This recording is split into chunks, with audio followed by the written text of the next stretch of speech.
Microsoft Excel 2019 class 8। इस class में आप ऑटो फंक्शंस के बारे में सीखने वाले हैं।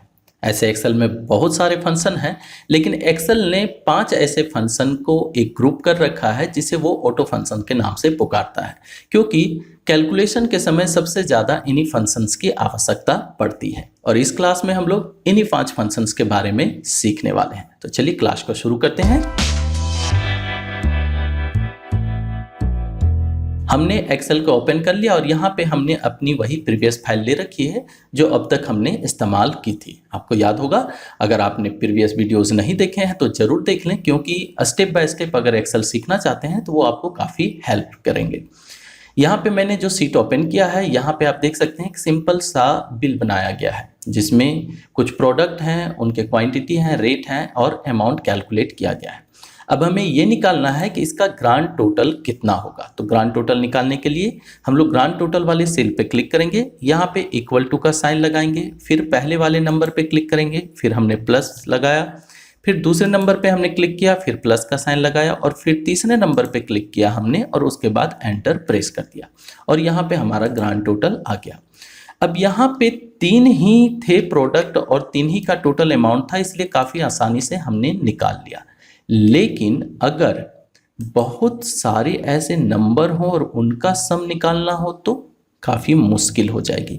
इन जगहों पे फंक्शंस काफ़ी यूज़फुल हो जाते हैं और फंक्शंस के अंदर आज हम लोग सीखने वाले हैं ऑटो फंक्शंस के बारे में, जिसमें ऑटो सम तुरंत ही सम निकालने के लिए इस्तेमाल किया जाता है। ऑटो सम का इस्तेमाल कैसे किया जाता है, चलिए सीखते हैं।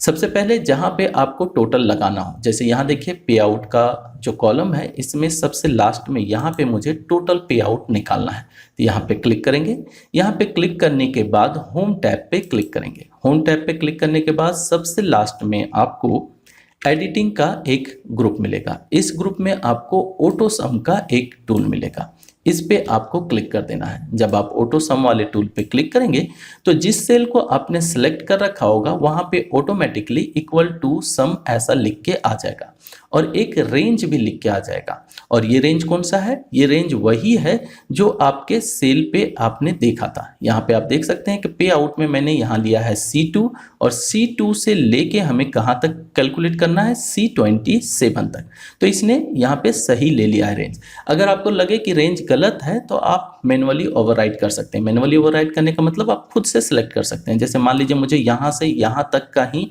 ऑटो सम निकालना है, तो इस स्थिति में हमने यहाँ से यहाँ तक सेलेक्ट किया और नीचे आएंगे तो आप देखेंगे कि यहाँ पे जो रेंज नज़र आ रहा था वो चेंज हो चुका है, लेकिन अभी तो हमें पूरा रेंज लेना है। तो चलिए फिर से सिलेक्ट कर लेता हूँ, यहाँ से लेके लास्ट तक ये मैंने ले लिया। इसके बाद एंटर बटन प्रेस कर देंगे, या तो फिर आप चाहें तो फॉर्मूला बार में आपको यहाँ पे टिक का एक मार्क दिखेगा, इस पे भी आप क्लिक कर सकते हैं। जब इस पे क्लिक करेंगे तो ये टोटल यहाँ पे कर देगा।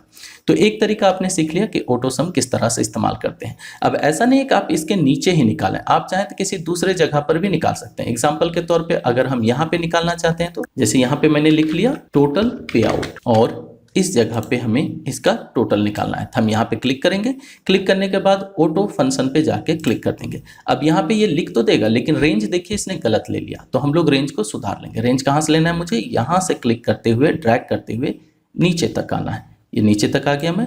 इसके बाद आप देख सकते हैं यहाँ रेंज C2 से C27 दिखा रहा है, फिर एंटर प्रेस कर देंगे तो यहाँ पर भी सम निकल गया। तो आप कहीं पर भी क्लिक करके ऑटो सम का इस्तेमाल कर सकते हैं, बस रेंज जो है वो आपको सही करना होगा। अगर आप उसी कॉलम के नीचे क्लिक करते हैं जहाँ पे आपको ऑटो सम निकालना है तो वो ऑटोमेटिकली रेंज भी ले लेता है, लेकिन अगर आप किसी दूसरे जगह पे, जैसे कि यहाँ पे हमने क्लिक किया था, तो आपको रेंज खुद बताना पड़ता है।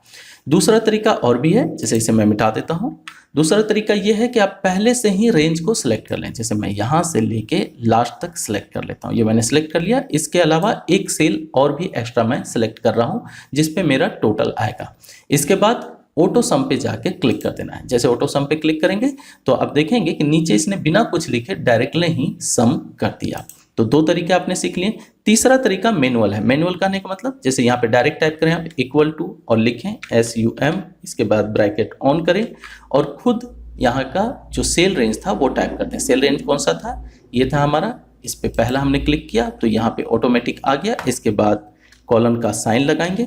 कॉलन का साइन लगाने के बाद नीचे आएंगे तो आप देखेंगे कि दोनों जगह पे सेम रेंज इसने लिख दिया, मतलब C2 पहले भी लिखा और बाद में लिखा, जबकि हमें C2 नहीं चाहिए। यहाँ पे हमें कौन सा रेंज चाहिए, यहाँ पर चाहिए C27। लेकिन आप यहाँ पे C27 पे आकर क्लिक ना कर दें। अगर क्लिक कर देंगे तो क्या हो जाएगा, चलिए ये भी देख लीजिए। जैसे मैंने क्लिक किया तो इसने रेंज छोड़ दिया, C27 ही लिख दिया और यहाँ C2 जो हमने क्लिक किया था वो हट गया। तो यहाँ पे हमें खुद ही टाइप करें तो बेहतर रहेगा। तो यहाँ पे C2 मैंने लिया, कॉलन लगाया, इसके बाद C27 मैंने लिख दिया और जैसे C27 मैंने टाइप किया तो आप देख सकते हैं कि इसने रेंज सेलेक्ट कर लिया।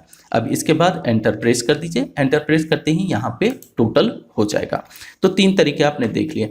चौथा तरीका और भी मज़ेदार है और वो है कीबोर्ड शॉर्टकट। कीबोर्ड शॉर्टकट इस्तेमाल करने के लिए जहाँ पे आपको सम लगाना हो, मतलब जहाँ पे जोड़ करना हो, उस सेल पे क्लिक करें और क्लिक करने के बाद अल्ट के साथ इक्वल टू बटन को कीबोर्ड से दबाएं। ऐसा दबाएंगे तो तुरंत ही यहाँ पे ऑटो सम का फंक्शन टाइप हो जाएगा और ये रेंज भी सिलेक्ट कर लेगा। फिर एंटर प्रेस कर दें और तुरंत ही यहाँ पे जोड़ लग जाएगा। नेक्स्ट ऑटो फंक्शन के अंदर आता है एवरेज। एवरेज अर्थात किसी चीज का मुझे जैसे टोटल है और उसका एवरेज निकालना हो तो वहां पे इस्तेमाल किया जाता है। एग्जाम्पल के तौर पे हम ये जानना चाहते हैं कि ये टोटल पे आउट जो है उसमें एवरेज पे कितना हुआ है, तो इसके लिए हम लोग एवरेज फंक्शन का इस्तेमाल कर सकते हैं। जैसे आप देख सकते हैं सभी का अलग अलग पे है, किसी को 7,500 तो किसी को 2,600, 2,900, 4,500 ऐसा पे किया गया है। तो टोटल में से एवरेज पे कितना हुआ है ये जानने के लिए एवरेज फंक्शन का इस्तेमाल करेंगे। तो एवरेज फंक्शन हम यहीं पे निकालना चाहते हैं। चलिए इसे मैं मिटा देता हूँ। इसे मिटाने के बाद हम यहाँ पे क्लिक करेंगे, होम टैब पे क्लिक करेंगे, ऑटो सम वाले फंक्शन में जाएंगे लेकिन क्लिक नहीं करेंगे। वहां पे एक ड्रॉपर मिलेगा, ये देखिए एक छोटा सा ड्रॉपर नजर आ रहा है। इस पे जब आप क्लिक करेंगे तो बाकी के फंक्शन आपको नजर आएंगे जिसमें हमें एवरेज भी दिखेगा। बस एवरेज पे आपको क्लिक करना है और यहाँ पे एवरेज का फंक्शन ऑटोमेटिक टाइप हो जाएगा और ये रेंज भी सिलेक्ट कर लेगा। अगर रेंज में कोई गलती हो तो जैसा आपने ऑटो सम में देखा था उसी तरह से आप रेंज भी चेंज कर सकते हैं। इसके बाद एंटर प्रेस करेंगे तो ये एवरेज बता देगा। तो आप देख सकते हैं कभी एवरेज जो निकल रहा है वो निकल रहा है 5,379 रुपीज का पे आउट है एवरेज। ठीक है, अब अगर ये जानने का मन हो कि टोटल कितने लोग हैं यहाँ पे जिनको पे आउट किया गया है तो अगला फंक्शन का हम लोग इस्तेमाल कर सकते हैं। चलिए इसे मैं मिटा देता हूं और अगला फंक्शन है हमारा काउंट नंबर्स। काउंट नंबर्स निकालने के लिए सेम वही तरीका जैसे एवरेज हमने लिया था। लास्ट सेल पे हमने क्लिक किया, होम टैब पे क्लिक करेंगे, ऑटो सम वाले फंक्शन ग्रुप में जाएंगे और यहां से लेंगे काउंट नंबर्स। काउंट नंबर पे क्लिक करेंगे, यहाँ काउंट का फंक्शन टाइप हो जाएगा। इसके बाद एंटर प्रेस कर देंगे तो यहाँ पे टोटल लिख के आ जाएगा कि कितने यहाँ पे नंबर्स हैं। तो टोटल नंबर यहाँ पे 26 है, यानी 26 लोगों को पे आउट किया गया है। चलिए एक बार क्रॉस चेक कर लेते हैं। यहाँ पे हमारा हेडर नजर आ रहा है 2, जहां से लोगों का नाम लिखे हुए हैं और नीचे जाएं तो लास्ट पहुंचा है 27 में। इट मीन्स 26 आदमी है क्योंकि 27 का यहाँ नंबर दिख रहा है और एक नंबर जो है वो यूज किया गया है नेम, वर्क डे वगैरह लिखने के लिए, मतलब 26 लोगों के नाम यहाँ पे हैं। तो इस तरह से हम लोग काउंट भी निकाल सकते हैं।